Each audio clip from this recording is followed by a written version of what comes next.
Hello, everybody, and welcome to another edition of the Bengal Tiger Podcast. I'm Matthew Brune, and joining me on this Sunday morning reaction show is Shea Dixon. Shea, we had an early night last night. It didn't go as long as it usually does because of the 5 o'clock kickoff. So, able to get back. And did you enjoy your early night of sleep?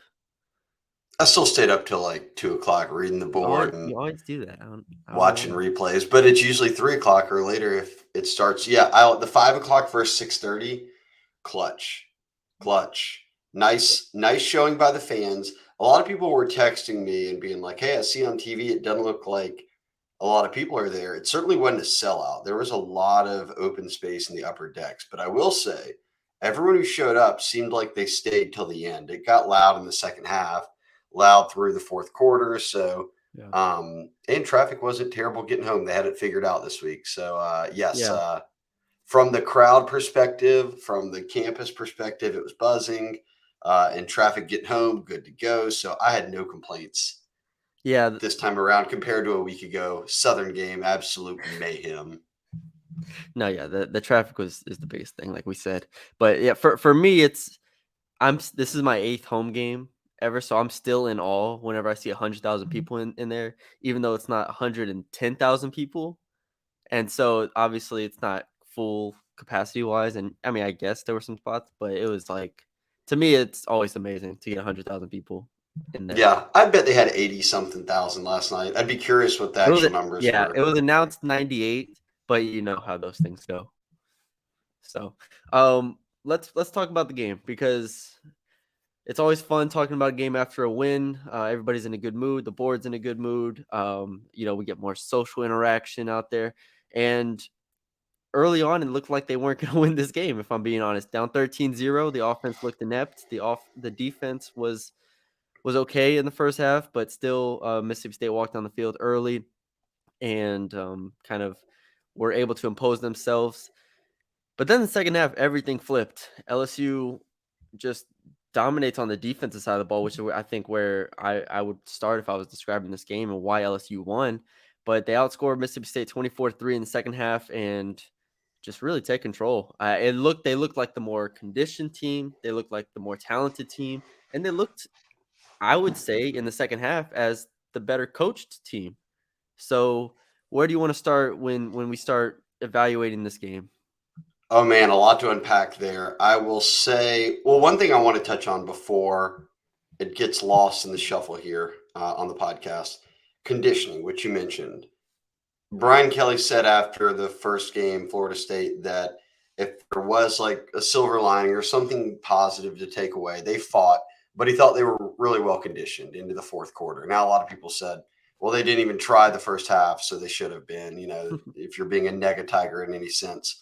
Now, in week three, in an SEC game, it was very clear they were the more well conditioned team. And after the game, we talked to a number of players: Josh Williams, Jay Ward, um, Jayden Daniels. I can't. There were a couple other guys who came out, Ollie Gay was but another one. Ali Gay, a handful of them quickly talked about that. They were like, "Hey, what was the difference in the second half?"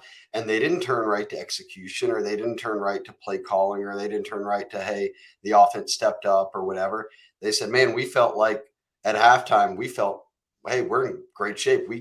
We see them slowing down, and we feel good." And all the guys said that was kind of the major difference of we were able to play 4 quarters of physically sound football because we were very well conditioned. And they said a lot of it was just buying in this offseason into what Jake Flint, the strength and conditioning coordinator, and what the staff wanted him to do. But it is evident early on, Matty B, that this is a team that put in a lot of work this offseason that ultimately will pay off. You don't see guys out there hands on their knees type situations. It's been impressive to see that because in the past that's something fans have brought up and said, "Hey, how does this team get better conditioned?" Because it doesn't seem like they're where the staff would want them to be. As for the game, I'll sum it up as this, and we can talk about the nuances of everything. LSU was home underdogs, 3 points, but home underdogs for a reason. Mississippi State's in year three of Mike Leach, year three of Arnett, the defensive coordinator. They brought back we talked about this all week, nearly double-digit starters on both sides of the ball, like 11 of the top 14 tacklers. And here's the reality, LSU fans, you should be feeling good about beating Mississippi State. This isn't 10 years ago, LSU State, and I saw someone make the comment, they should beat State 9 out of 10 times. Well, they haven't. They got beat by State 2 years ago.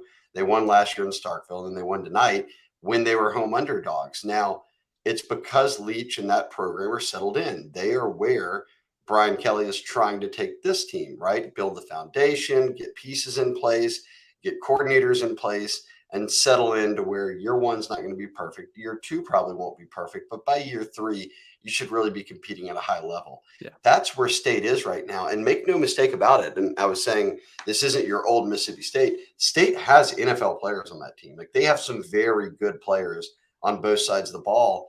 For LSU to go down 13-0 and then reel off a 31-3 run, 21 unanswered points, and basically stranglehold State from the 13-0 mark until the end. And really, for a lot of the first half, it was 13-0 with like 2 minutes left.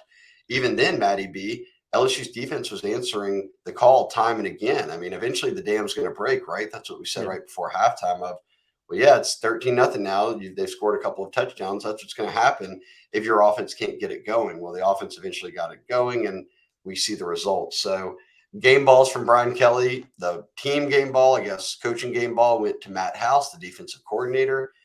He was brilliant. Brian Kelly said kind of the key for them going into this one was whatever they were showing pre-snap was not what they were actually in post-snap. And he said the more times we were able to, be on that same page with the players being kind of showing that and buying into whatever the call was and really selling it and playing technically sound football, tackling well, all those things came to light for him. So House got that game ball and Jayden Daniels got the player game ball. And a lot of guys probably could have gotten the game ball for this one, but Sheesh, I think they gave it. Yeah, I think they gave it to Jayden, who did he have his best night? No. Was it perfect? No. Did he miss receivers? Sure.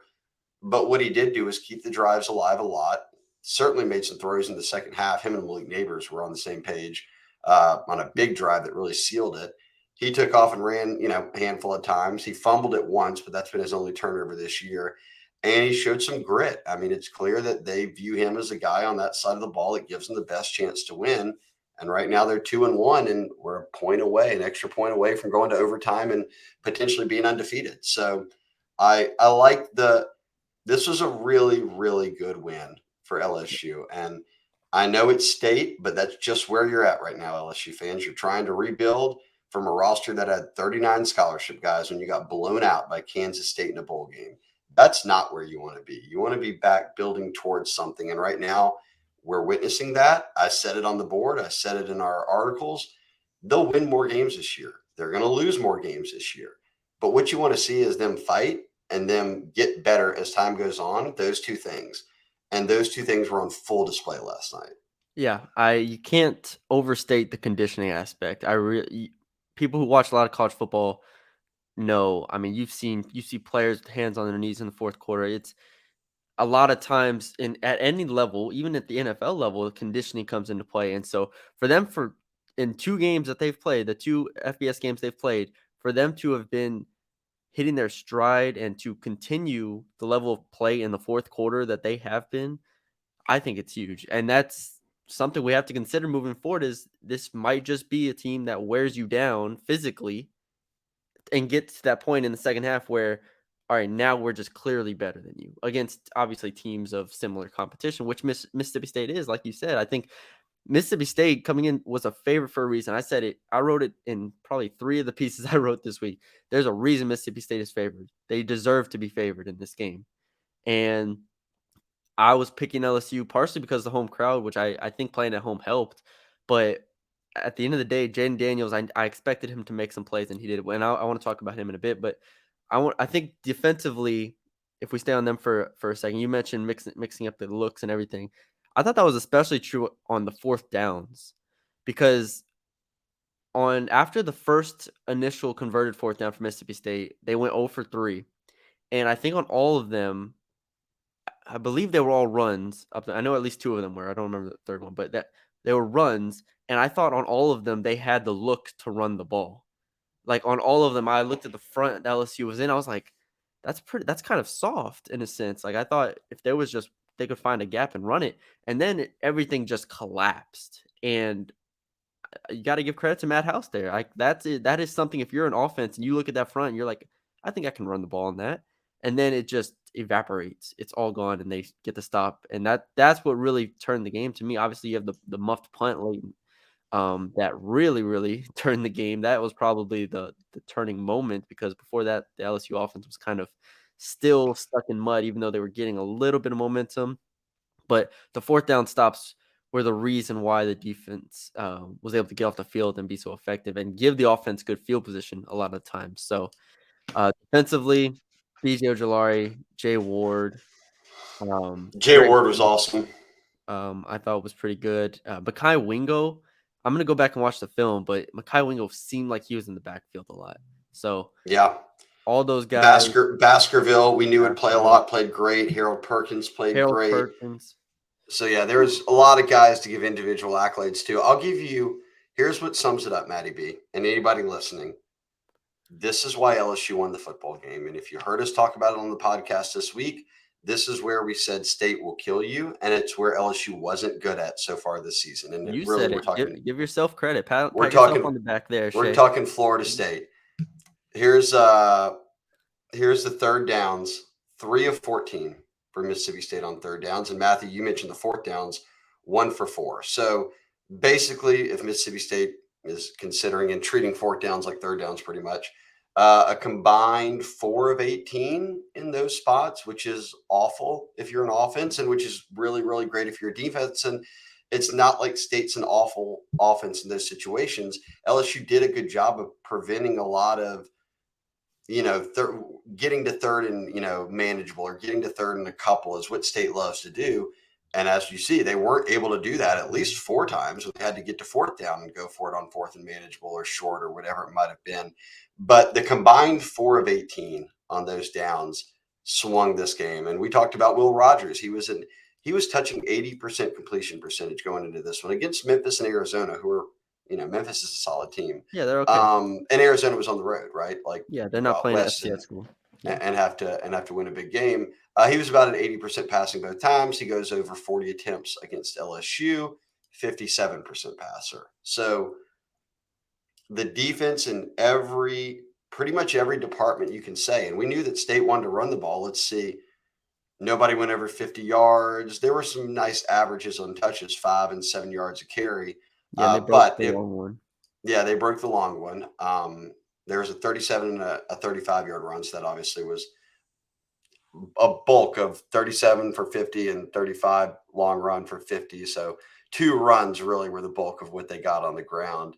And that forced State to really have to rely on the pass game. And you talked about it in the video breakdowns this week.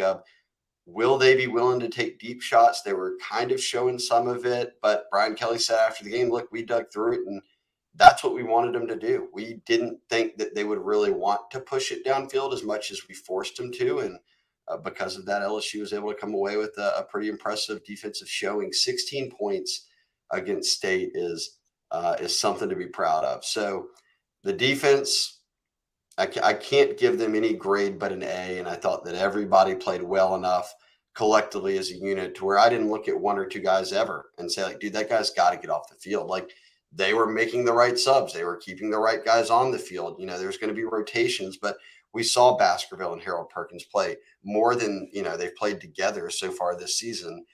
We saw the move to get Jay Ward up to the nickel spot and play him near the line of scrimmage, and that paid off big time. Major Burns, he misses a tackle and they run for a big touchdown to kind of open things up.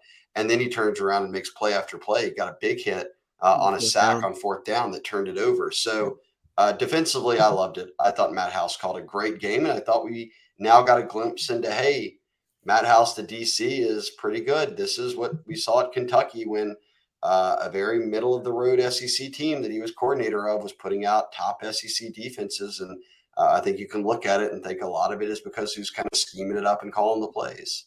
Yeah, I mean, that's why coming into the year, I was so high on this defense. I thought Matt House was going to be really good, like really good. And so Florida State, and even the first half against Mississippi State was spotty, but at the end of the day, to hold Mississippi State to 16 points and even to hold Florida State to 24 points the way that they did, even with the slow start that they had, he's 2 for 2 in my book. Like he's 2 for 2. He's allowed 40 points in 2 games to 2 really good teams. Like Florida State is obviously a good team for anybody watching them. Watched, Louisville. They could have lost that game, but they didn't. Um, and it changes the way I look at the season to a degree in that in every game, I think this defense is going to be able to hold its own. Like, yes, maybe, I mean, in theory, it's like Alabama down the road. Sure, let's not even look at that. But you got A&M, Arkansas, go down the list of teams on schedule, and I'm not looking at any team and being like, this defense is going to get overwhelmed. If anything, this defense should be able to keep them in games moving forward. And that's what is going to allow this offense some time to find its footing, which I think it will in every single game. It'll take some time, for Jayden Daniels to figure it out, for Denbrock and Kelly to figure out what works. Kelly talked about in the postgame presser as we kind of move towards the offense a little bit. At halftime, he mentioned they figured some things out and they tried more 7-man protections and got the ball out of Jayden's hands quicker. And they ran the ball a heck of a lot better in the second half. So it's going to be an offense that kind of takes a little bit to get its footing, but the defense will allow them to do that moving forward. And will it cost them a game or two? Probably. But I said coming into this game, Jayden Daniels had to be really, really good. And he wasn't quite that level throwing the ball, which I thought he would need to be. But, I mean, dude, this dude just gutted out a win. 93 rushing yards, 210 passing yards, no picks, almost 60% completion percentage. So I can't ask that much more of him. He wasn't, like you said, wasn't perfect by any means, but he made the plays that needs to be made late. The fourth down, throw to neighbors, the run when he punched it into the end zone on 3rd and goal. Jayden Daniels, he's a fighter. He's a fighter. If nothing else, you got to give him that. 100%, I think. And I'll wrap up on defense and then I'll touch on Daniels. I want to add one thought as you were talking about the defensive performance.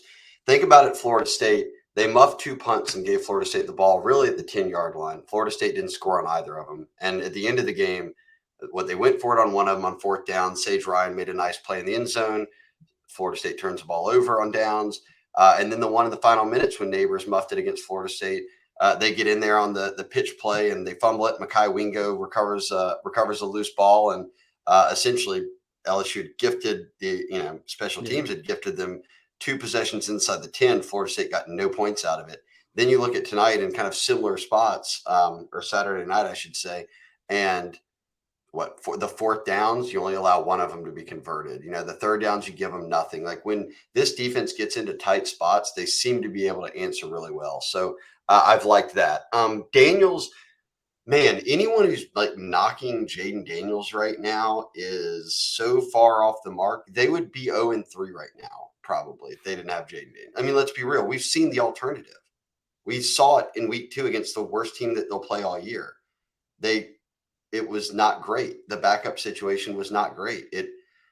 Jayden Daniels protects the football. 1 turnover in 3 games. He fumbled it against State. And that was the fumble was obviously a miscommunication with the running back in terms of the mesh, which is his fault, but still. So I don't know, like you're starting a 3rd O-line. We'll talk about that in a second. A 3rd different O-line in 3 weeks.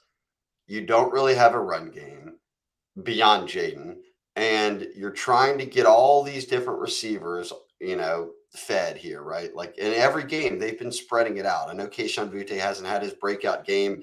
I'd have to look at the film again. I thought watching it live, State almost took the, hey, Kayshon's not going to beat us approach. Yeah. Like, yeah, if you've got other guys, then let them beat us, but it's not going to be Kayshon. And Malik Neighbors stepped up in a big way. I thought Brian Thomas stepped up in a big way in different little spots. So I don't see what any knock would be on Jayden. This guy's going to run for 1,000 yards this year from the quarterback spot. You don't have a running game beyond him right now. Like, you should take that every day. And he's not turning it over at some wild rate. And he's making some big throws. Yes. Does he miss guys or tuck it too early and run or whatever it might be? Sure. But those are things that happen when he's a true dual threat quarterback. That's how he operates his game. When he's playing now his first games in the SEC, that clock in his head is going to move a lot faster, Matty B, right? Like, he knows my O-line is They're not like elite. They're going to give up some plays where I'm under pressure. The defense isn't really staying all that too honest because unless they're spying me, which State did some, they're not like selling out against our run because we haven't proven we can run the football. Like these are things that don't stack up well for a quarterback, but he just seems to keep gritting through it and making play after play. Like I don't think he's ever heard of a slide. He dives everywhere because he's going for the sticks every time. So we saw him after the game, like he was cut up all down his face. And he was like, I don't know what happened. I got hit and came off and took my helmet off. And they all said, you're bleeding. And as I said, he got the game ball because he's just a gritty player. And he's the best they've got right now. And he's got 30 something college starts under his belt. So you move forward, in my opinion, happy with Jayden Daniels. And if you're sitting here saying, well, yes, he'll develop as he goes. In fact, if you don't think he's already developed this offseason with Denbrock and Joe Sloan, check the tape. These 3 games would be 3 of his better games at Arizona State. Even like maybe you'd have to go back to his freshman year where he was putting up this type of completion percentage numbers while also running for 100 a game. Like he's improved just getting here. So I think you just kind of get on board and be happy with where the train takes you because as much as there's so many pieces on this team that are serving as like a stopgap between the end of the Orgeron era and whatever the future holds of the Brian Kelly era, like Jayden sums that up to a T. He's your quarterback. He's going to carry you for a year, right? And if I don't know if he stays another year or whatnot, and eligibility wise, what he wants to do, but that's what this is right now. You took a transfer quarterback to just bridge the gap. And I think he's doing more than just bridging the gap. I think he's turning into a guy that can really help lead this offense. And in Florida State, he was the best player on the offense. And now it's just becoming clear that this is what you'll get from him. You'll get frustrated at times watching it, but if the end result is 31 points against State, you feel good about it. Yeah, the 31 points number can't be disputed at this point. And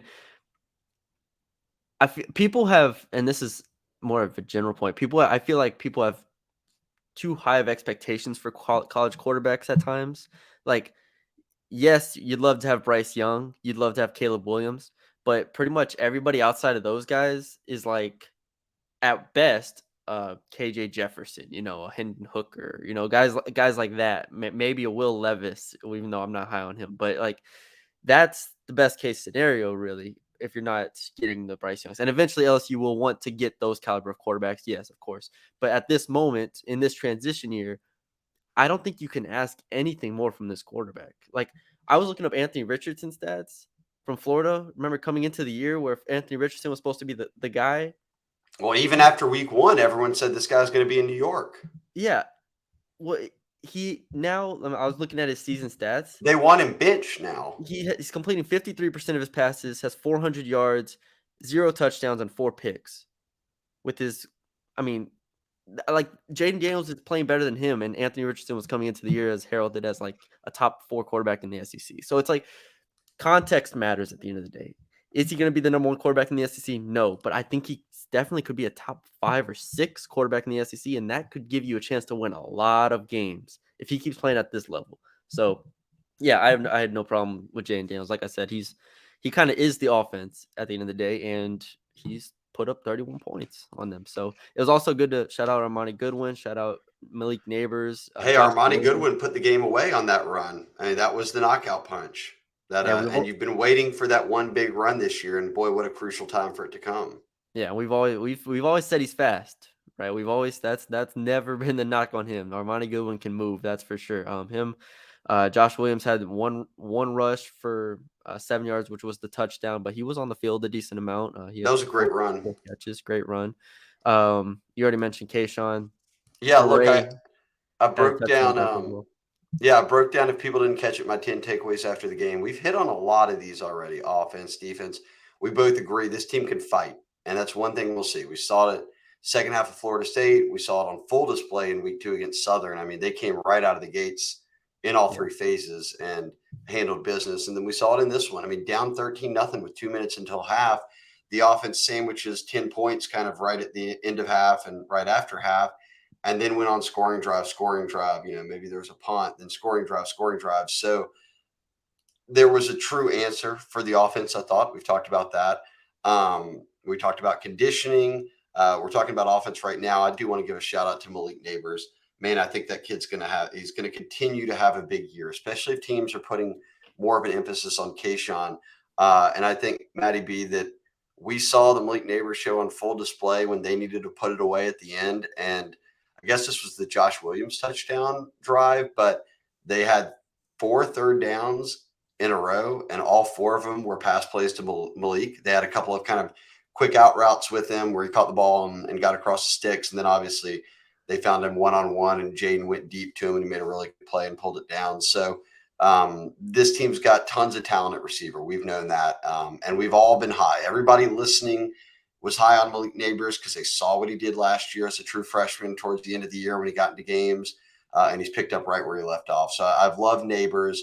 We already kind of talked about the defense. You talked about the defensive front. Ojolari was great. But we got to give a shout out here.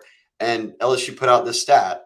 I guess it's not surprising, but maybe a little that maybe at some point it never happened. But last night was the first time in LSU football program history that they started 2 true freshman offensive tackles, Emory Jones and Will Campbell. And Will Campbell is locked in. He's your left tackle, and he will be your left tackle for as long as he's out there. Yeah. I was screaming the praises of Emory Jones, and a lot of people were. He ended up a top 100 player. But coming out of Catholic High, he was playing right tackle in high school, playing some left tackle.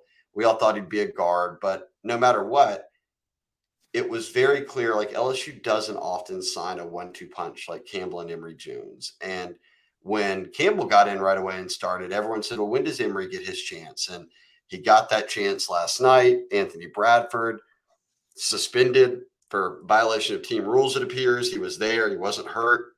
Yeah. But he wasn't dressed out. He was just in his jersey and sweatpants.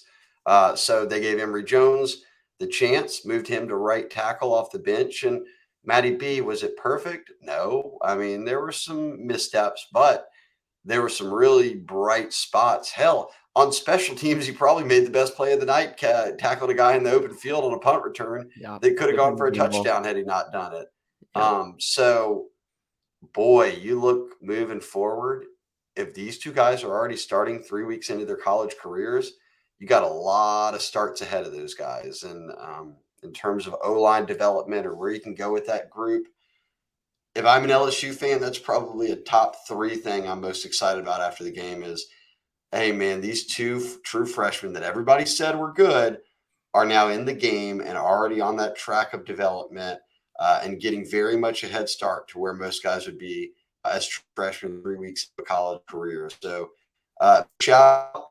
And it seems we mentioned Campbell at left tackle, Jones at right tackle, Dellinger, who had been the center, is at left guard now, Charles Turner's at center, and then at right guard is Miles Frazier, the transfer. It looks like that's a starting offensive line, Matty B, and we'll see if it changes. They've done 3 different offensive line starting combos in 3 weeks, and even in those other 2 games, they were rotating a good bit. I'm not sure they ever rotated. I'd have to go look at the film. Like, I don't even remember if Tremont Shorts or Xavier Hill, any of these other guys got in. But it seemed like they were pretty set that, hey, we might have found our 5 guys and let's move forward with that.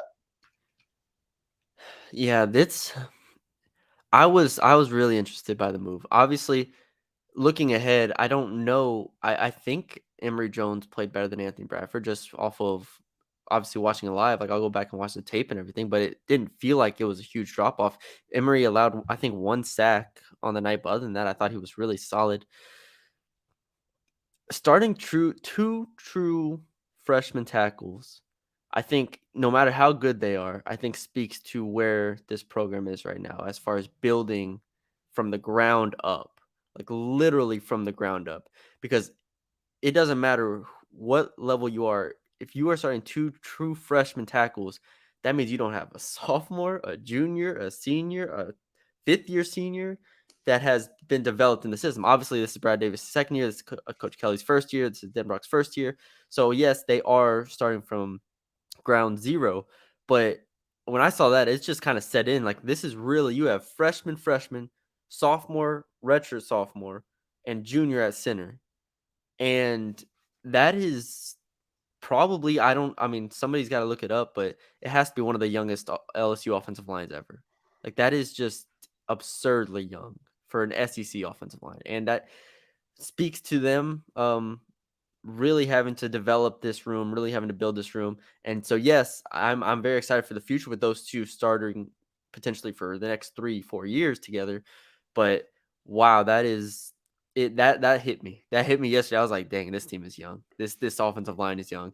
Like I did the players, the young players that stood out on my instant reactions, and it's like Mekhi Wingo, Harold Perkins, the two offensive linemen. Malik Neighbors is a sophomore.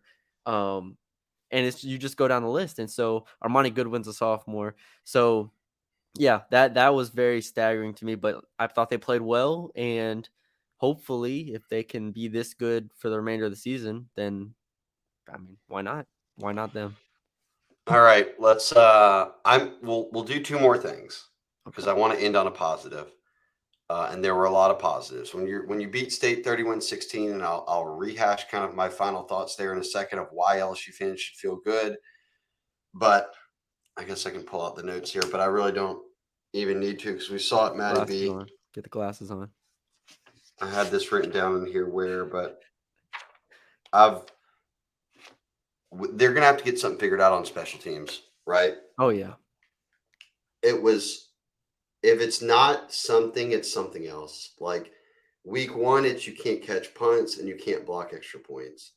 Week two, you come out right away. It's Southern, but you force a fumble on the opening kickoff, and special teams look solid, and okay, you're good to go. We're back up to a normal level of competition here in week three, and you can't cover a punt or kick to save your life. They had one called back that really right when LSU swung the game. Had that play not been called back, it would have gone back to like what a 3-point game or whatever it was. Like Yeah, LSU I gone think it up would by have gone like back. 10, and then State houses the punt or kickoff or whatever it was, and they call somebody for a flag for a hold, but it wasn't even near it was like completely away, like it should not have happened, and State should have had the ball at like the 5-yard line if they weren't boneheaded and held when it didn't Yeah. matter. Then you were bad in punt coverage. Then inexplicably your punt returner, which now we're on to punt returner number 2 here since they've moved on from Malik Neighbors, Greg Clayton is catching the ball cleanly, walk on receiver, which is great. There's no awareness when he fields the ball, catches it at the 1 and gets tackled immediately. Like, I don't know what the rule is. What is the rule? Like, you stand at the 10 or whatever, and if it's going over your head, you let it go. If you don't, then you catch it. At least the There's got to be 5, the 5, not the 1. not the So, 3. yeah, he fielded it at the 2 or 3 and then immediately gets tackled. So you could have fumbled that. You could have gotten hit, fumbled it, and they score immediately. Regardless, you're starting at the 1-yard line. Then later in the game, when it's still tight, not 31-16 yet, they punt it. He successfully tells everyone, hey, it's a short punt. Everyone move away. Then he just runs out of nowhere and dives after the ball when there's like 5 State dudes just sitting there waiting to down it. Like immediately State just jumped on him and did the rip drill. And like, okay, there's 5 of us and 1 of you. You better hold on tight because if we come up with this ball, we're getting it.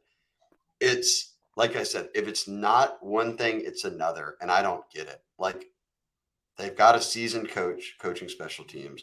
People have already brought up, well, this just shows a lack of depth on special teams and whatever it might be. Like, no, these are coaching errors. Like the punt returner has to know you don't ever do that. Like don't catch it inside the 5. Don't go randomly diving for the ball when it's already about to stop. You're getting it right there no matter what. And then on coverage units, like that's an execution thing based off of coaching. So I don't know what Brian Kelly needs to do here, but he's going to have to spend for the second time in 3 games as much time in the special teams film as anything else. Because if you're walking away with, oh, the offense was asleep for the first half, well, the offense woke up. Special teams, you should never hear about special teams after the game. It's certainly the areas we're talking about. I'm not talking about like, damn, they missed a 38-yarder and a Yeah. 42-yarder and like Field didn't goal win the kicker. game. Like, okay, well, whatever. No, these are fundamental special teams areas. These are blocking on extra points. These are not diving on a ball that's about to be downed anyways, not fielding it inside the 5, like very high school level stuff. And that's baffling to me right now. Like I have not and Greg McMahon, an excellent special teams coordinator, and he had really good kickers. They made him look good in that department, but they weren't having any snafus like this. Like there weren't just straight up glaring errors where it's like this is so avoidable, but y'all just keep putting yourselves in those situations. So I've got to call it like I see it. Special teams ain't there yet. And I don't know what it is, but I'm not buying into it being like, oh, well, that's just the depth and the roster and all that. No. Like, that's not it. These are fundamental errors that high school teams execute very soundly every week, but a college team can't do it. So I don't know. No, I Don't. agree. You're 100% right. It's been, I'm, I I'm think you not. nailed it I'm well. not trying to pour on. I'm just saying that is what it is. No, we And we we spent the first 30 minutes and we didn't even talk about it. So, and I think it's a huge point in the game because I told you we were walking to the car afterwards. I was like, if they return that kickoff and that holding wasn't called and that kickoff was actually returned to like the 10 or wherever it was, I think everybody would have lost their mind. And rightfully so. Like you just took complete control of the game at that point. I don't remember if that made it 31-16 or 24-16. But well, regardless, it definitely it LSU. I think LSU had gone up by 10, and it was like, okay, they're about to like within a blink of an eye, they're going to score a touchdown. It's back to 3. Like and so that's where that's when it felt like it was a gap that all of a sudden was going to shrink because you can't play special teams. yeah, and so the punt returns were awful in the first half as well. You just can't you can't just sit there and hope Emory Jones makes a play for you. Again, shout out to him for doing that because that would have been an even longer return. So Oh, let's end on a positive. Here's my positive, and I kind of said a little bit to open up. State was favored for a reason. State is on paper a better team than LSU, but that's why you play these games because LSU gritted their way to a win. They showed heart. They fought. Defense was awesome. Offense obviously came to light in the second half. I just thought it was a really, really like too often. I think LSU fans or any SEC fans, when you've lived in the SEC this long and in the West, you kind of think about the balance of power. This isn't your normal balance of power. Like LSU is not 31-16 better than State right now. They were underdogs by 3 points at home. The reality, though, is LSU went out there and changed the narrative. They raised the level of play on defense. They raised the level of play in the second half on offense. And I thought overall they proved that, and they were well conditioned that, hey, look, we're getting better each week. And this isn't a thing like State you can look at before the season and say top to bottom, okay, they'll be a good team. They should win 8 games or so. And I know that because of all these reasons, right? Like Mike Leach is in year 3. The coordinator's in year 3. All these starters are back. The starting quarterback's back. You didn't have any of that with LSU. You thought 7 wins over under. It's going to be a long year. We'll just have to see what they got. Each week we see more and more what LSU has. And as Brian Kelly said after the game, these guys are buying in right now. And if they buy in, they're going to start to realize we're better. We're a better team than everyone thought we could be. And I don't even think he means like outsiders looking at LSU and thinking 7 wins. I think he's saying in fall camp, we probably weren't much of a team. We're like piecing all these different things together. But as we go through each week, we get better and better and better. And come November, as Brian Kelly said, that's when you want to be playing your best football, right? Like you want to be hitting the back end of the season set up to be well conditioned, to be well coached, to execute well, and be playing your best football. And Kelly said that's where they're trending right now. Like this team will be a lot better in October than they are right now. They'll be better in November than they are right now. They're better right now than they were 3 weeks ago. And beyond fight, which takes no talent to have, they've got that. Then you want to just see them develop. You just want to see them get better. I want to see them compete and I want to see them get better every week and clean up mistakes. And right now, that's the direction they're trending for me. Every week they fight and every week they clean up some things to get a little bit better. yep. Well, the last thing I guess I'll mention is something I talked to you about on the way back out of the stadium was this is this is about how most games will go if they can win them. And I think they're gonna have to out tough teams, they're gonna have to out condition teams, and they're gonna have to out will teams at times and out coach teams as well, which I think they did to Mississippi State. I thought they had the better coaching staff. So all in all, they're not going to reel off these. They're not going to be this high flying offense that's going to come out and put 40 points on the board on demand. If they score 40 points at any point this season against an SEC team, I think we need to give them a standing ovation. But they're going to have to run the ball. They're going to have to hope Jayden Daniels makes a couple throws and just really grit out these wins. We've used the word grit a lot on this podcast, and I think that's because that's what they're going to have to do. It's not going to be pretty, but there's going to be plenty of times on the message boards and everything where everybody's like, oh, this is ugly. And yes, it was. The first half was ugly to watch. Like, This they whole literally season's going couldn't to move have the ball. yeah, you said it well. This is what the season is. It's going to be ugly a lot of the times. But if you accept that, then beating a team like Mississippi State 31-16 feels a lot better than it Yes. normally would. Like, the goal for Brian Kelly would be to put this program in a situation where beating State 31-16 is expected and is the norm.